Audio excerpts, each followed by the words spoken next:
welcome to episode 8 of the Planning Period Podcast. Thank you all for joining me so far, and to all my new listeners this week, hey!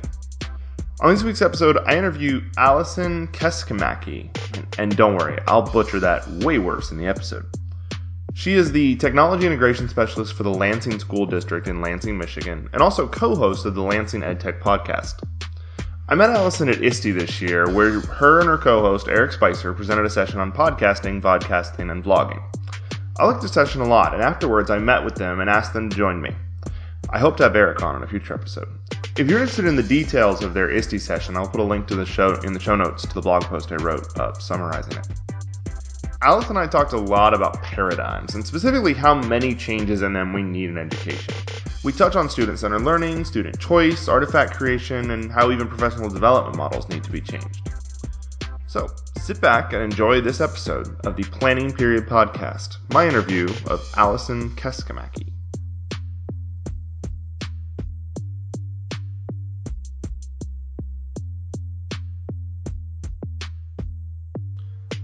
All right, welcome to this episode of the Planning Period Podcast. I am joined today by Allison Keskimaki. Did I get that even close? No. Not even.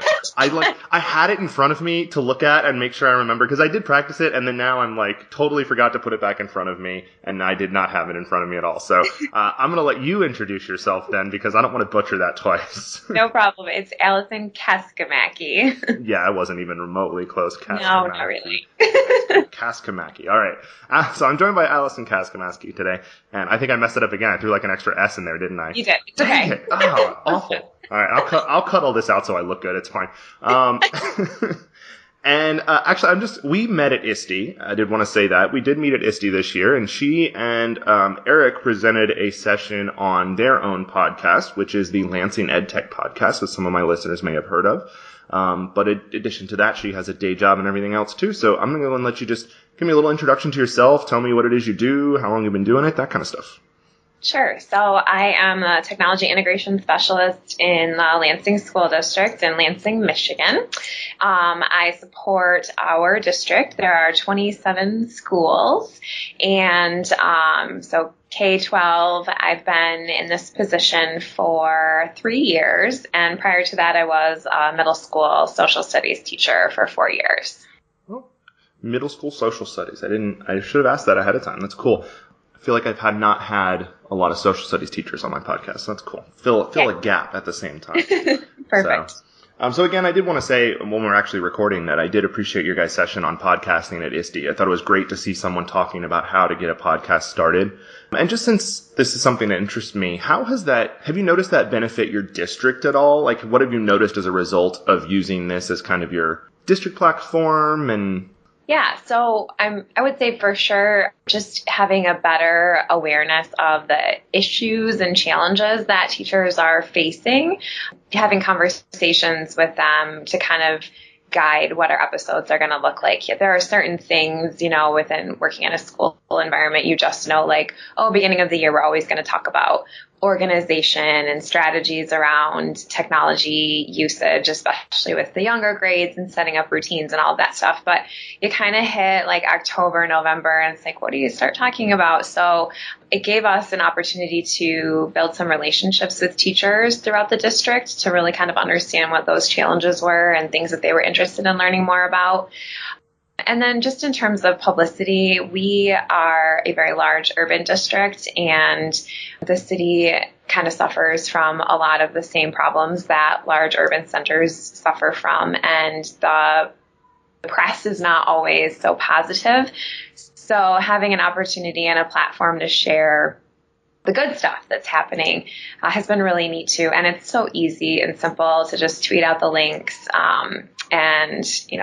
more and more people are starting to listen to podcasts. So I think this medium is really starting to take off. And I know from our teachers, they've really appreciated the flexibility to be able to just throw it on their phones while they're making copies or whatever. It's been a pretty easy way for them to get some kind of PD on demand versus some of that sit and get stuff, which I'm slowly working to kind of change that culture because we have traditionally done it that way, as I'm sure a lot of districts have.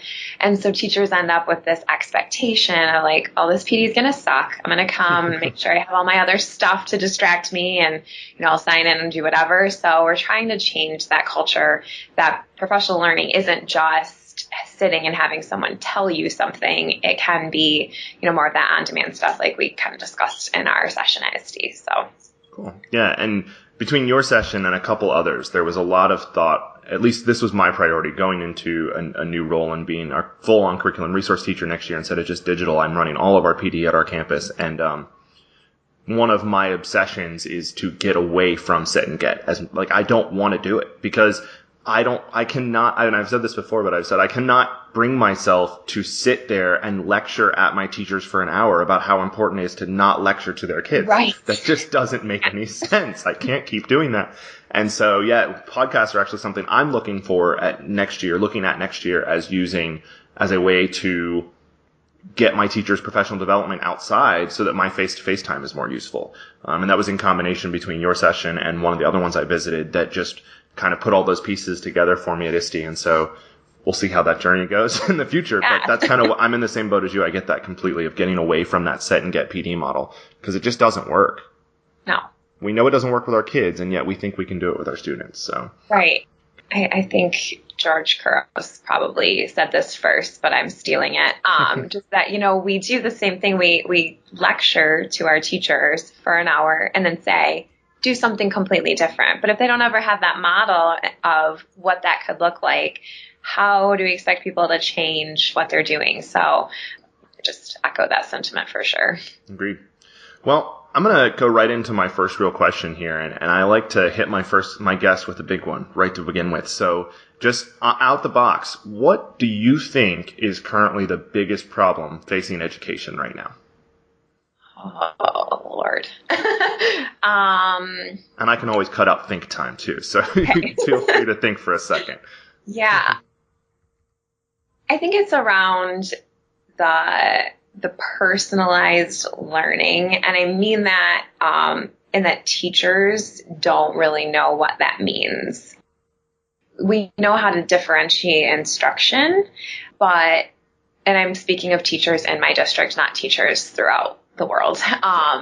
They don't know how to personalize learning, how to give that control to the students, and how to leverage the technology to allow kids to kind of take ownership of their learning. So, and that's kind of tied up with the use of technology and their beliefs on what that should be or what that looks like. It's still very much that old school, don't touch anything until I tell you, and only do these 5 things and then wait for the next set of direction.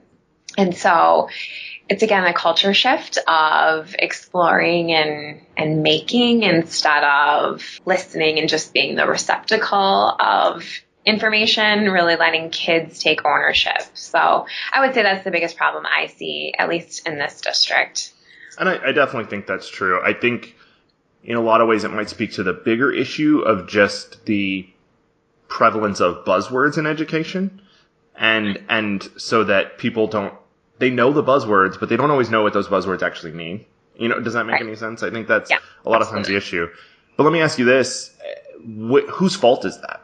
Because it's not the teacher's fault in a lot of ways. In any other business, you would never, we could make the argument teachers need to go out and learn it for themselves. But in any other business, you wouldn't expect that. You wouldn't just be like, well, you should have learned about this new way to sell things that we never talked about. So in any other business, we wouldn't have that issue. So whose fault is it that we're in that boat? Yeah, I guess it's probably mostly the system. Like, there's not necessarily one person to say, but we require professional development, but we don't value it. And so what ends up happening is, like we talked about with the sit and get, okay, you need this many hours of professional development. So we're going to give you 1 hour every week after school. And it's not job embedded. Here's another buzzword, right? But there's also not a lot of follow through and expectation. So for example, if we want to see a higher level of technology integration, so we want to see students creating things with their technology, don't make a goal be that kids are using 3 different apps every week. That was literally a goal that a teacher wrote with my help. Like, no. Like, yes, I want your kids to be using the technology, but don't just use it to use it. So there has to be some kind of expectation, but then also support. And that's where the problem is. Like, yeah, we say you have to do all of these things, which, always goes really well when you tell someone they have to do something. But without any support and any modeling of what that looks like and any opportunity to fail. So it's crazy how teachers are so stressed about these evaluations, and so much of it is dependent on student growth. I know they kind of look different everywhere, but at least here it's 50% of their evaluation. So, the teachers are afraid to do something that they don't know because, well, what if, obviously it's not working because our kids are still failing, but trying something different is very scary, and feeling like you don't have that support or that safety net is also, makes you really hesitant to embrace it. And I think too, it's partly just personality. There are some teachers, and it's not at all age related, because there are some, veteran teachers who are hardcore, like, yes, I want to try this. And there are some brand new teachers who are like, absolutely not. But I do think that there's that perception shift for some people of, I don't want to look stupid. I'm the teacher. I'm supposed to know everything. And that also has to shift. So I don't know. That was a really long rambling answer, but. No, that's perfect. I feel like we're talking about major paradigm shifts in the way education is done. And I know it's not necessarily age related, but I feel like we sometimes say that as a cop-out, because I've said that plenty of times, don't get me wrong. When we went one-to-one, I'd be like, oh, well, it's not age-related. One of my best teachers is right on the verge of retirement, an older teacher, and blah, blah, blah, blah, blah. And when I think back, that's actually just an exception to the rule. Like, I kind of feel maybe we say that as a cop-out sometimes, but I don't think it's as much age as maybe it's mindset. Yeah. And typically that mindset comes with age, of that I've done this a million times. I don't need to change anything. It's working great. And I think teachers sometimes get a blinder in the sense of it's working great, and then they can't actually prove that it's working great, but you will never convince them that it's not actually working great. And I think maybe that's maybe not really a direct response to what you're saying, but it is across the board a paradigm shift that needs to change in some way. But the other thing I think about, though, you mentioned that we need to open it up to being allowed to have failure, kind of talking about letting teachers try things and not succeed. I agree with you. However, my flip side there is when we fail as teachers, we fail 150 kids in an often irreparable kind of way. So how do we build a system that allows us to fail without completely failing all of our kids? Yeah, well, I think it's baby steps and it's incremental. So I'm not saying, tear up everything you've done and do it all brand new. It's maybe taking a look at one unit. I also taught English, and teaching grammar to 8th graders sucks. And it's one of those things, it's so complicated, and, there's like philosophical questions, like, does it really matter? Yeah, there are some things you probably should know, like the difference between your and your. Please, people, learn this. But I don't know. I think only the English teachers of the internet actually care. I think the internet has proven that it doesn't actually matter. And trust me, I was an English teacher. It drives me insane, but. Yeah. So, and also just grammar was something that came really easy to me. So it was often hard to teach it to kids because I didn't learn why things were the way they were. It was just these are the rules. This is how it goes. So that was something I always struggled with teaching my kids, because it's boring to just teach them the rules and have them memorize it. So I was constantly trying to find ways to make that more engaging and more interesting. So that would be my suggestion to teachers is find a unit or a lesson either that your kids struggle with or that you just hate to teach because it's boring or whatever, and Google, try to find something, or reach out to other people and ask. Or when you're in a session, about, Google Docs or whatever, instead of just thinking in terms of, well, this is a word processing tool, and so I can only use this to have my kids write letters and papers. Trying to think about ways that it could fit into their curriculum and trying one unit or one lesson versus like redoing the whole thing. I think that's an easy way to not completely fail your kids. No, we all have lessons that totally bomb. And like as a middle school teacher, I taught 6 hours. So my first hour kids, thank goodness they were just really resilient kids, because the first time I taught it versus the sixth time I taught it, it's a lot different. So I think that's one of the nice things about our job as teachers, is the opportunity to like always change and improve. But I think being afraid to mess up is not really enough of an excuse to not try something new. I agree. All right. I'm with you. And you talk about that we have 6 periods kind of thing, 6 hours, and what you do to first period is never what it is by the time you get to the last period of the day. And I used to always call my first period class, I would tell them openly, like, you're my guinea pig class. You're all going to do terribly this year because everything I do is going to stink. It'll get so much better by 7th period, but that's not going to help you at all. I actually started flipping things. So I would rotate my weekly schedule to where, like, I would do one lesson first, second, and third, and then I would do, like, tomorrow's lesson 4th, 5th, 6th, and then I would switch so that sometimes first period got a lesson that actually worked. Nice. That's smart. That was my flip. I was like, I'm just going to try this because I keep doing things that go terribly with first period, so we're going to try something different. The interesting part about that, but just a side note, I know for a fact that there are kids from my first period class, like from 3 years ago, that listen to my podcast regularly. Like nice. Specifically my first period class. Not so much the other ones, but I know for a fact that many of my first period kids. And I wonder, actually, interestingly, if it's because of how many times I was okay with failing. Did that help me build a better relationship with those kids simply because I wasn't coming at them as the expert on the front of the room? So big paradigm shifts. We need to think about making changes and accepting failure. I'm good with that. And trying new things. I think I agree with you there. The biggest thing is letting people try and being willing to try for teachers. So I'm going to go to my second question, which you may have already touched on a little bit, but we'll move on to it anyways. What, in your eyes, is something that you're doing or maybe when you did when you were in the classroom that you wish other people would try? That's a good question. Well, actually, something that I've done more now in this role because I have a little bit more flexibility is connecting with other classrooms. I heard a little bit about Mystery Skype when I was still in the classroom and thought it was a cool idea, but just never got around to actually like doing anything about it other than looking at the website and yeah, this is cool. So in this role, of course, you build relationships with certain teachers and know that there are those who are willing to kind of step out of their comfort zone with the global read aloud. So we, have connected with other classrooms through Skype, as well as, we created like Padlets. I would love to get them involved in Twitter, but that's just not happening anytime soon.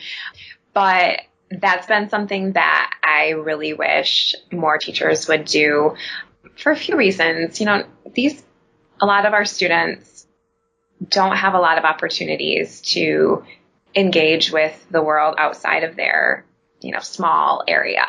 They don't have the chance to go on vacation anywhere, let alone like overseas or to another state.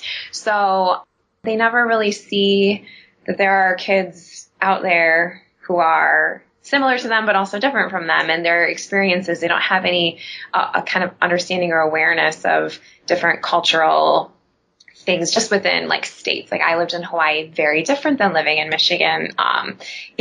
So that opportunity for kids to connect with the world is so important. And I wish that they had more opportunity to do that.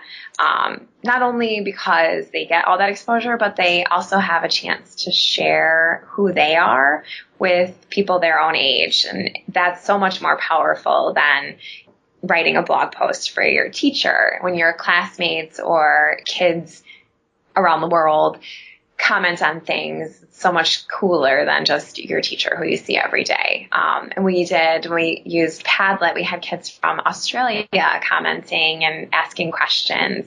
And we were never able to connect with them just because time difference was crazy.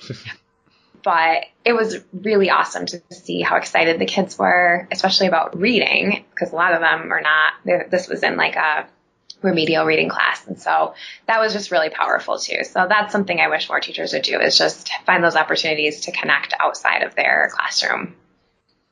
Yeah, I agree. I think there's a huge power in, exactly like you said, getting kids to realize there is this like larger world out there.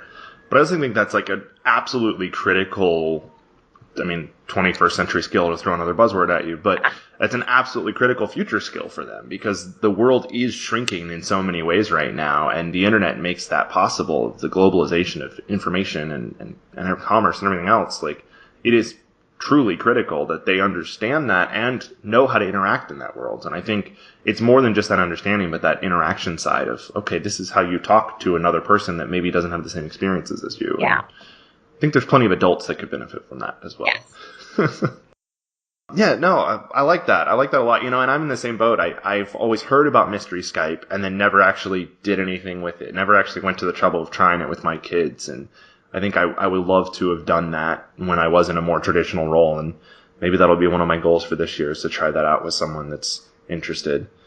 That's cool. I like that. I like that idea of just the global connection. Cool. Well, we're moving right along. I want to go to my third question, and this is probably my personal favorite. Who is, for you as a student, the best teacher you ever had? Yeah. So I would say it was my high school English teacher. I went to a really small Catholic school, so I had the same teacher as a freshman, sophomore, junior, senior. That poor woman had like 7 preps. And like, as a teacher now, I'm thinking, my God. But she was not ever someone I thought I would like. I walked in her class as a freshman. She was kind of scary and really stern. And she pushed us really hard. The things we did as freshmen, like we had to do speech. Like, this was her class as a freshman. You have to get up in front of all your classmates and speak 7 times throughout the year. It was horrifying. But it taught me to be more comfortable talking in front of people. But she also, she challenged you. I was always good at writing papers and stuff like that. So, I turned in my paper and it was a C. I'm like, I don't write C papers, and I learned so much from her about how to write and how to engage with reading. And, she was a great teacher. She wasn't a touchy-feely teacher. She wasn't someone I would go to with my problems or anything like that. But she made me such a better writer. So when I got to college, I'm in these freshman level English classes and people are complaining that we have to read 6 books in a semester and write papers. I'm like, listen, I've been doing that stuff since I was a freshman in high school. I don't know what you're complaining about. But she really kind of taught me how to engage with text. And that sounds so scholarly, but I appreciated it so much more than just simply sitting down and reading a book. The power of words and how they can affect us, and ability to write and get your feelings and make a nuanced argument. All of those really important skills. So cool. Yeah, it's interesting how many people I interview for this podcast say that their English teacher was one of their favorites. I don't know why. Maybe it's just me, because my English teacher was my favorite, that I just hear that part more. But I feel like many of my guests say that it's their English teacher, which is exactly why I became an English teacher, is because you can do so much in an English class and always relate it back to standards and things like that. So I love that part of it. So I'm curious about something. You just mentioned something, and it's something that's been on my mind recently. You went to a private Catholic school, you said, mm-hmm. and you now work in public education. Yes. Do you feel like one is better than the other? And does that answer change if it's from a student perspective or a teacher perspective? Oh, good questions.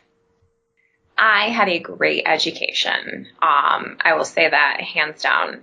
Because it was small, I had, I would say half of the kids I graduated with, all 30 of us, We went to school from kindergarten on. So we had very close relationships, which good and bad, right? Everyone knows everything about you and whatever. You have that opportunity to have deep conversations with your teachers and all of that. So those were all benefits. As a student, the opportunities for us to participate in like electives. So we had to, so ridiculous. We had to take a school bus from our school over to the public school to be able to take like Spanish or drafting or any of those specials. And of course, you know, we have our uniforms and we're over in the public school and all of that. So that was always like stress inducing, especially as a freshman in this huge school. Our school was a hallway. So like, you know, just a lot of things to navigate, and you're only there for an hour every day. And so, you know, and we also didn't have as many activities. We had football and basketball and baseball and cheerleading, but there wasn't a ton of other sports. We didn't have a pool or tennis or anything like that. So, you know, there are definitely some pros and cons. Our class was so small, we didn't have that really like cliques and groups. We were all just kind of, yeah, we had friends we were more friendly with, but there wasn't like the jocks and the nerds and all of that stuff. As a teacher, I think, you know, having had life experience, and I went from a very small town to Michigan State University, it's 40,000 people, and I had never met anyone who didn't look like me, didn't practice the same religion as me, didn't come essentially from the same background as me. So that was very eye-opening, and I do think that that's really important, like we already kind of alluded to with the world. So in that sense, I do think that public education provides kids a lot more opportunity to kind of find their space and meet people from all over and have exposure to a whole bunch of different experiences and classes, and, you know, really have that chance to kind of dabble. Like I didn't really get to do that until college when it costs money to take a fun class, you know? So I don't know that one is better than the other. It's hard for me to say. I wish I would have gone to public school because I don't feel that way. But having only taught in public schools, I have seen a lot of value in that. So I don't know. I don't have a good answer for you. No, that's good. First of all, I think it's interesting that your school offered that busing option. I don't feel like to be able to take electives, like that does give you a little more option than you would have had with only 30 kids in your class. Mm-hmm. You know, you wouldn't have even had that option. So that's nice that you had some of that at least. I don't feel like you know, at least where we are, that's not really something that happens that I'm aware of. Certainly no one is bused to our school in uniforms to take an elective. That doesn't happen. So that's kind of a nice option, at least for you. And that is one of those things I've always thought about with private schools is they don't have nearly as many of those options. And from the teacher's perspective, I feel like you kind of mentioned already, but trying to imagine doing all 4 grade levels of English, and that just seems like a nightmare to me. Like that just sounds awful. Trying to do that many preps. I felt like I struggled with one prep half the time, like trying to get innovative, interesting lessons, and then to try to ask them to do not only 4 preps, but then innovate and do something interesting with all 4 preps and not do the same thing year after year after year, because then they've already done that fresh. Like I can't imagine that level of planning happening in my life. Yeah. And she also did journalism and the yearbook, and, you know, I mean, and also like they don't get paid anywhere near what a public school teacher gets paid. So, and I have a couple of friends who work in the private schools, and they are frustrated in different ways than public school teachers are frustrated, but you get a lot more of that parental involvement, some more positive than others, and they do feel like they need to take on all these extra things to kind of supplement their income, which is, you know, part of a larger issue. There's no school teacher thinks they get paid too much, like, let's be honest, but I also feel like the whole, like, private school teachers make less money thing is like a well-kept secret in education. I bet if you ask the parents at a private school, they probably don't know that the teachers there make less money than a public school teacher. Yeah, because they're paying tuition. Like, well, because clearly all of their tuition dollars just go to teacher salary, right? Like, right. Yeah. Or at least a significant portion of it, you would think. When I first heard that they don't make as much money, I'm like, I don't know who you are telling me this, but you're an idiot. That can't be true. I'm like, there's no way that's true. And then it's like, oh, wait. Yeah, that is actually true, like across the board. Interesting. Yeah, I don't know. I guess on some level, I don't, as a teacher, see that I would ever want to go to a private school. And money would be one of the reasons, but I feel like that would be the only thing that would drive me there. And you always talk about parental involvement, and yes, we know parental involvement is absolutely critical. However, I feel like in my career, some of the best students I've ever had, and some of the students I feel like I've made the biggest impact on, are ones who had zero parental involvement. So I don't know. I don't know that you can.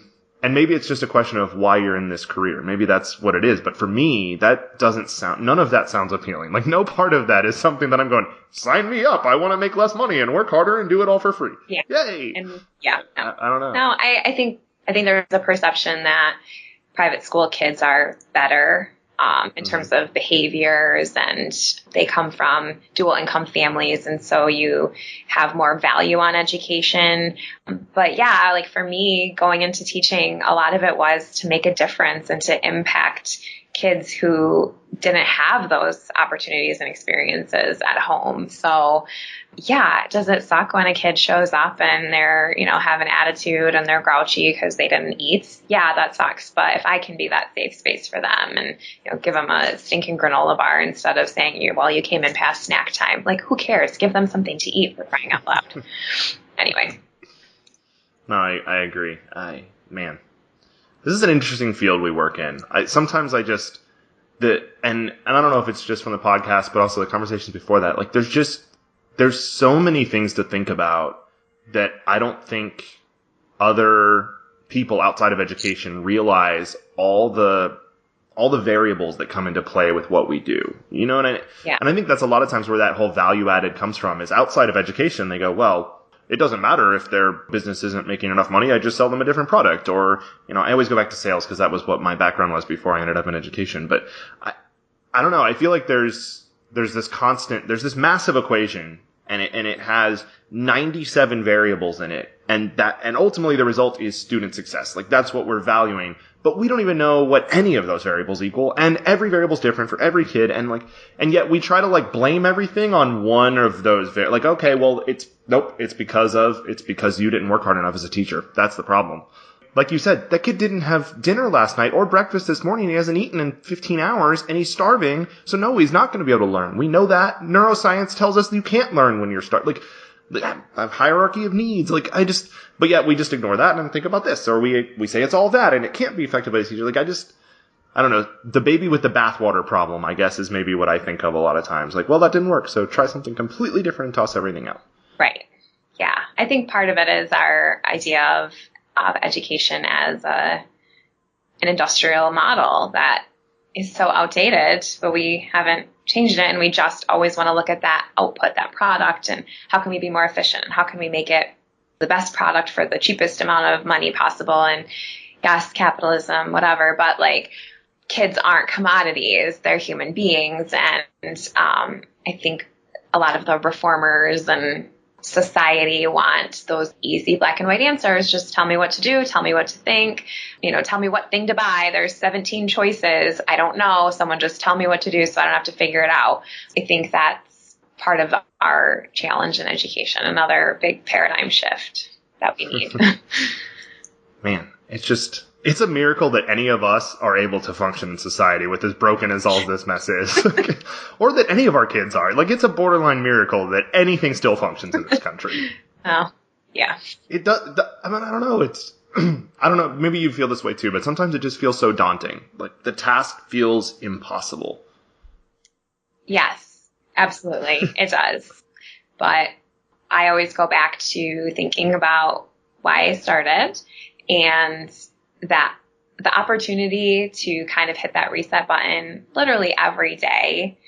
I mean, it's there for all of us, but in a school setting, it kind of feels much more enhanced and more natural because, yeah, you have, it's seventh hour and that just really sucked and you get a crappy email from a parent and, now your night's ruined, whatever. But you can wake up the next morning and be like, okay, yesterday was terrible. And what did I learn from that? And how can I make today better? Do you think that we have the opportunity to sort of reset? And And if you don't, if you're finding yourself like literally every day, like, oh my God, shoot me. I don't want to go to work. I hate all of these kids. I can't deal with this.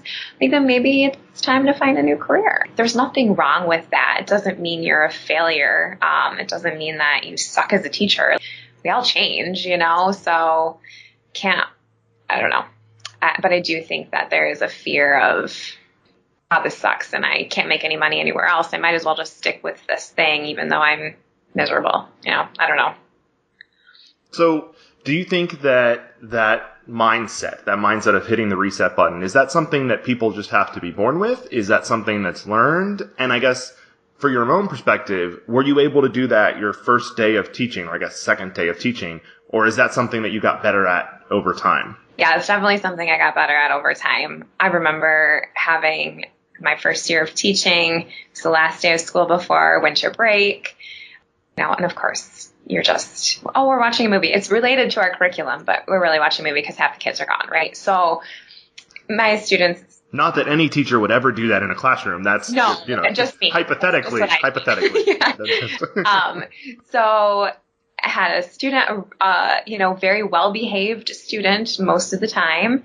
Whatever. She made a poor choice. Kid went to sit down. She pulled the chair out from under him. He fell, hit his head. I wrote her a detention because that's not okay. And she called her mom halfway through school. I get this, about to walk out of school for my 2 weeks of break after my first year of teaching. I'm like, oh my God, I made it to Christmas, you guys. I think I'm going to survive. And just goes on and on about how she cannot believe that I've given her 7th grade student a detention and she's never done anything wrong in her life and the whole thing.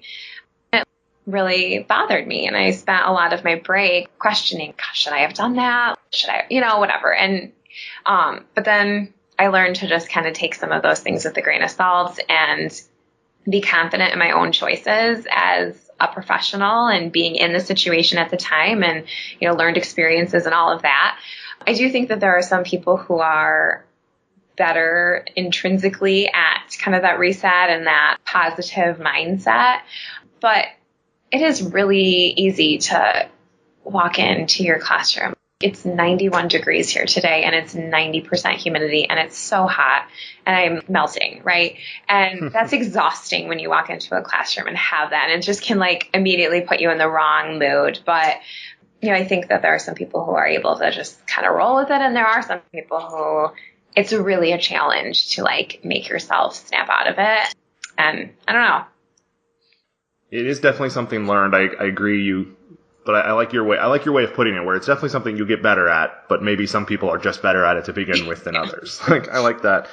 And I think about it in terms of that whole 50% of teachers quit in the first 5 years thing. That's always that concern I have. And if you look at the educational field as a business model, it costs an absurd amount of money to train an employee. The investment to train an employee is very high, and if we're losing half of them, that's a problem, right? Just from a money standpoint, if we could work on that, then maybe we'd have more money for things we needed. And, if you try to put that business model on education, but maybe there's some part of that we just genuinely can't teach somebody. Some people just aren't cut out for this field. And I think that's okay. But again, like you said, as long as we don't look at that as that, you're a failure. If you can't be a teacher, right. Anyone can teach. Right. So, and it just doesn't always work that way. Yeah.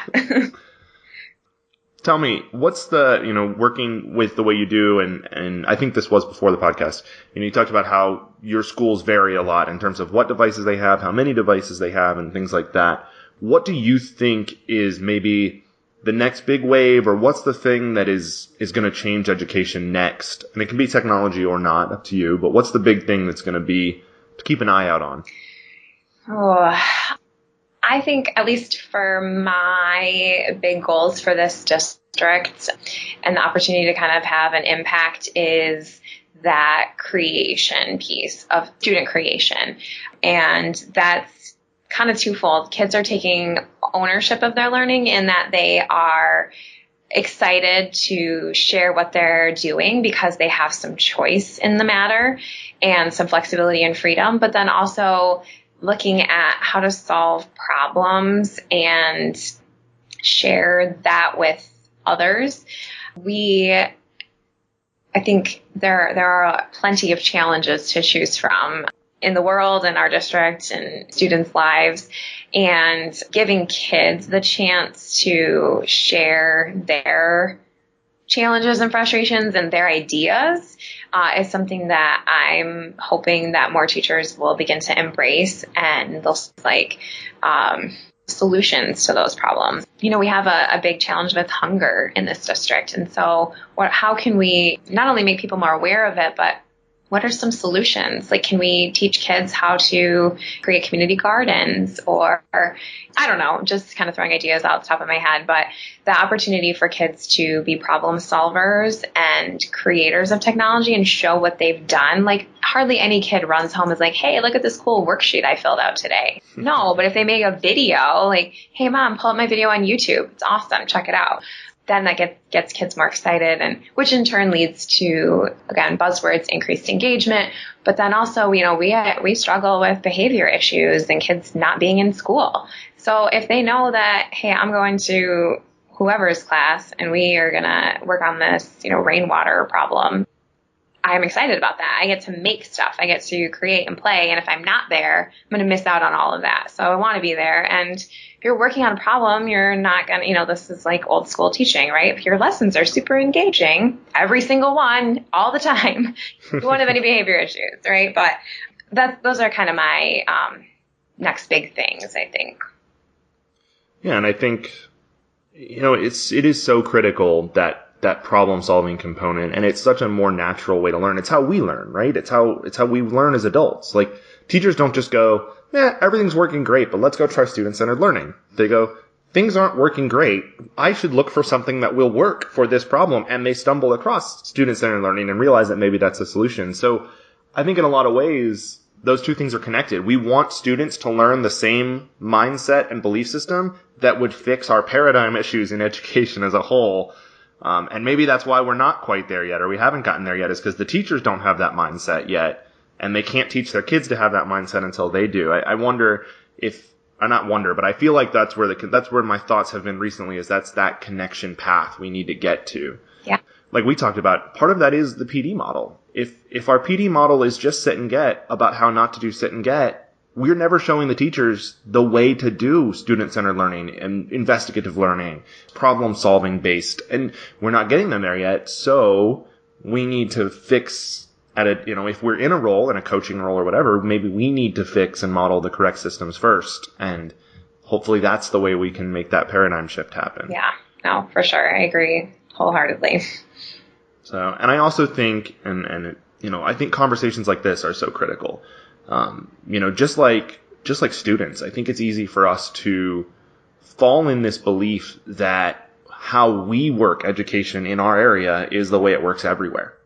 And that's not the case all the time. And we don't all have the same problems necessarily. We may have some of the same causes for problems, but they manifest themselves in different ways. And we may have similar problems, but like you said, we're alike, but different. And that's, I think, really critical that those kinds of conversations keep happening. Yeah, I agree. And I think more than just the complaining about, because that's super easy to do. And not that there's not some value in sometimes venting, there is, but the only way things are going to change and shift is if we not only address, okay, hey, here's all the problems, but now let's also try to come up with some solutions or some ways to change those things. Like, I can complain all the time that I'm fat, right? But if I don't ever change my eating habits or go to the gym, I'm still just going to be fat, right? Like, it's kind of a bad analogy, but we can't just complain about the challenges, and it can't just be, well, it must be those students, because has it really been the students for the last 30 years? I don't know, so. Well, and I think maybe that's the other question about it is education really hasn't ultimately changed that much in the last 30 years. So is it just that this was a systemic problem that we're now seeing the consequences of that whole time, or is it literally because the world has changed in some fundamental, foundational way, or where do those problems come from? And I think a lot of times we don't have the answer to that question necessarily. And so it's easy for a teacher to go, well, it worked for me when I was a kid, so they should be fine. Right. Like, humans haven't changed. Human biology is roughly the same. So something else must have caused a problem. And I think it's easy for teachers to sometimes ignore that and go, well, this generation's just terrible. Yeah. And that's obviously not the solution, right? That's not complaining is not going to fix the issues. So, cool. Well, Allison, I really appreciate you sitting with me. I thank you so much for taking the time to talk with me. I think we had some pretty good discussions here. I don't know that we fixed any of the world's problems, but we at least talked about them. Maybe gave some solutions, some ideas to try. No, thank you. It was awesome. I really enjoyed chatting with you and meeting you at ISTE, and I'm glad you reached out and you were able to get this scheduled. Yeah, absolutely. Which was not easy over the summer. I know. So, although you still appear to be at work. I am at work. Looks like, yes, I have to work all summer. So. Oh, that's super fun. 23 more days. My husband and I will be in Jamaica for our anniversary, so it's fine. Oh, that's not too bad. Yeah. That's good. Yeah. That's a good one. So, all right. Well, again, thanks for sitting with me. I really appreciate it. And, hopefully we'll get a chance to talk again. Sounds good. Thanks. Thank you.